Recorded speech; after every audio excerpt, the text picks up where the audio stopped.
Hey, did you know that there's a debate about the highest mountain in the world? Most people would say Mount Everest without questioning it, but there's more than one way to measure the highest peak in the world. And so if you go from base to peak, it's actually Mauna Kea in Hawaii. It's 33,497 feet from base to peak. 58% of that is underwater. The crazy thing about Mauna Kea is that the weight of Mauna Kea and one of the surrounding mountains tops is that it depresses the oceanic core 4 miles deep. The weight of Mauna Kea depresses the ocean crust 4 miles. That's crazy. But if you want to measure from the center of the earth to the peak of the mountain, it's actually a peak in Ecuador. It's Chimborazo in Ecuador. It's 1.2 further miles from the center of the earth to the peak than it is any other mountain on earth. But if you want to do the largest freestanding peak in the world, it's actually Mount Kilimanjaro in Africa. It's 19,341 feet, so it's not the highest one, but it is the biggest freestanding mountain in the world.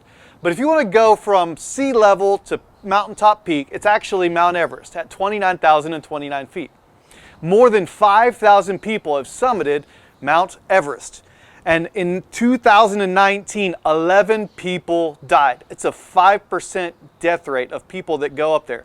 And so why do I mention this? Well, if you look at the story of Jesus, and the life of Jesus in the book of Matthew, you'll actually see that mountains are pretty important as you do that. In Matthew chapter 5, verse 1, Jesus sees the crowds, he sees their need, and what does he do? He takes them up a mountain, and he teaches them the Sermon on the Mount. And then he feeds them this grace feast. And then at the very end of that Sermon on the Mount, which is chapters 5 through 7, he takes them down the mountain. And one of the first things he sees is this leper. And he heals the leper. And so you see God, through Jesus, giving what we need in teaching and what we need in our physical needs, our healing.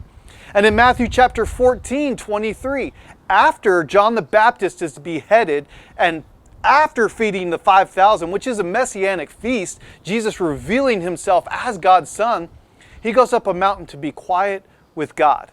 And this is before he comes down from the mountain because he sees the disciples are in danger on a ship. And he walks on water to reveal himself to them even further.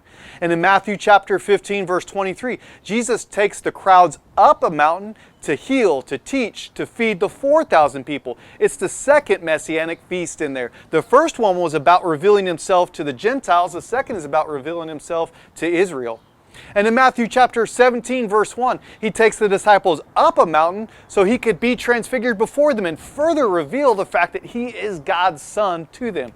And then in Matthew chapter 28, after he's been killed, after he's been crucified, 2 mock trials, he's been put on a cross, he's been put in the grave, he's no longer in the grave. He takes his disciples up a mountain to give the Great Commission to them.